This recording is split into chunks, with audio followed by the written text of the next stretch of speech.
ওবায়দুল কাদেরের আজকের ভিডিও বার্তা বাংলাদেশের মানুষের জন্য মোটেই অপ্রত্যাশিত ছিল না আমার কাছে। বিচারের নামে ক্যাঙ্গারু কোর্ট বসিয়ে প্রহসন করছে।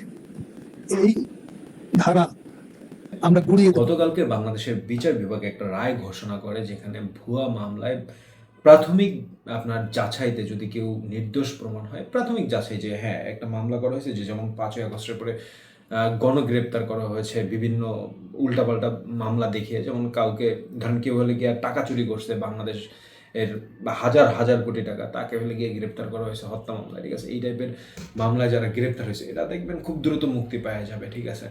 সো এরকম ভুয়া মামলায় যাদেরকে গ্রেপ্তার করা হয়েছে তাদেরকে খুব দ্রুত মুক্তি দিয়ে দেওয়া হবে প্রাথমিক যাচাইতে।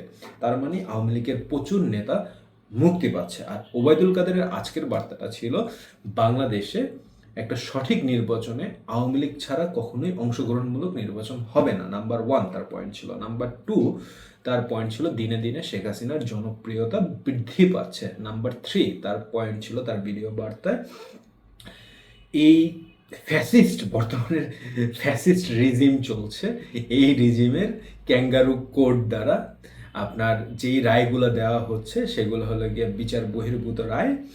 আর এই রায়কে আওয়ামী লীগ বা ওবায়দুল কাদের গুড়িয়ে দিবেন, মানবেন না, বা এই রায়ের বিরুদ্ধে কঠোর হবেন, কঠোর কর্মসূচি জারি করবেন, বা কঠোরভাবে এগুলোকে নিপীড়ন করবেন, বা গুড়িয়ে দিবেন, উড়িয়ে দিবেন, এই টাইপের একটা প্রশ্ন, 3টা পয়েন্ট। তো এটা আপনি সাম আপ করলে দেখা যায় যে পরবর্তী নির্বাচনে, চতুর্থ পয়েন্ট একটা ছিল, চতুর্থ পয়েন্ট, বর্তমান সরকার নির্বাচন দেবে কিনা এরও কোনো নিশ্চয়তা নেই। সো এগুলো যদি আপনি সব কিছু একটা সুতোয় গাঁথেন আর সাম আপ করেন, সেক্ষেত্রে আপনি অবশ্যই বুঝতে পারবেন যে পরবর্তী নির্বাচনে আওয়ামী লীগ অংশগ্রহণ করার জন্য বা করবে কিনা সেটা পরের হিসাব, বা ভিন্ন একটা দল হিসাবে আওয়ামী লীগকে রিপ্রেজেন্ট করার জন্য সকল ব্যবস্থা নেওয়া শেষ, এখন জাস্ট মাঠে নামার জন্য অপেক্ষা করছে। তো প্রশ্ন হলো, হঠাৎ করে দীর্ঘ 10 মাস পরে ওবায়দুল কাদেরের কেন এই ভিডিও বার্তা দেওয়ার প্রয়োজন হলো? দেখুন, নির্বাচন নিয়ে খুবই একটা আলোচনা চলছে, এর ভিতরে বাংলাদেশের একটা অস্থিরতা কাজ করছে, ইসলামিক একটা জোট তৈরি হয়েছে, বিএনপির বেশ কিছু বড় বড় নেতাদের সাথে দ্বন্দ্ব চলছে, তো সব কিছু মিলিয়ে একটা অস্থির অবস্থা চলছে বাংলাদেশে। আর এই অবস্থায় একটা সুযোগ নেয়ার জন্য বর্তমানে আওয়ামী লীগের এই বহিঃপ্রকাশ বা ওবায়দুল কাদেরের এই ভিডিও বার্তা। আর এ থেকে ক্লিয়ারলি স্পষ্ট হওয়া যায় আওয়ামী লীগকে খুবই দ্রুত আপনার হয়তোবা আগের রূপে কেন, আগের থেকেও ভয়ঙ্কর রূপে দেখতে পারেন।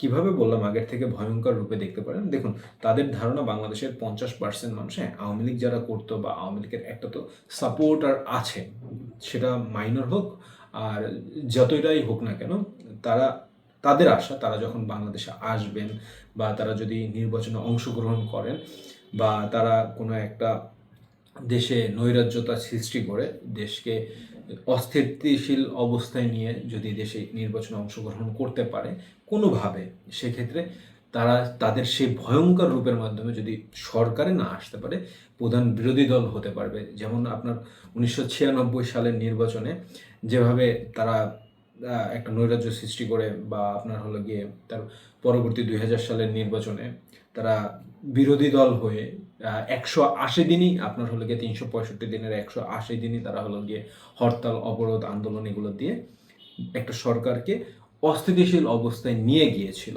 তো এরকমেরই চিন্তা যে বিরোধী দল যখন তারা হবে, বা বিরোধী দল যদি অ্যাটলিস্ট হতে পারে, সরকারকে একটা বলা যায় যে ব্যর্থ হিসেবে প্রমাণ করে তারা একটা গণ অভ্যুত্থান ঘটিয়ে তারা আবার নিজেরা সরকারে ফিরে আসবেন। আওয়ামী লীগ, তারা বলতে আওয়ামী লীগ আবার সরকারে ফিরে আসবেন, এই প্রত্যাশা নিয়েই তাদের এই নতুন রাজনৈতিক পথ চলা শুরু হয়েছে। ওবায়দুল কাদেরকে দিয়ে শুরু, দেখবেন আস্তে আস্তে বিভিন্ন নেতাদের ভিডিও বার্তা দেখতে পারবেন, আস্তে আস্তে বিভিন্ন নেতাদের বহিঃপ্রকাশ দেখতে পারবেন।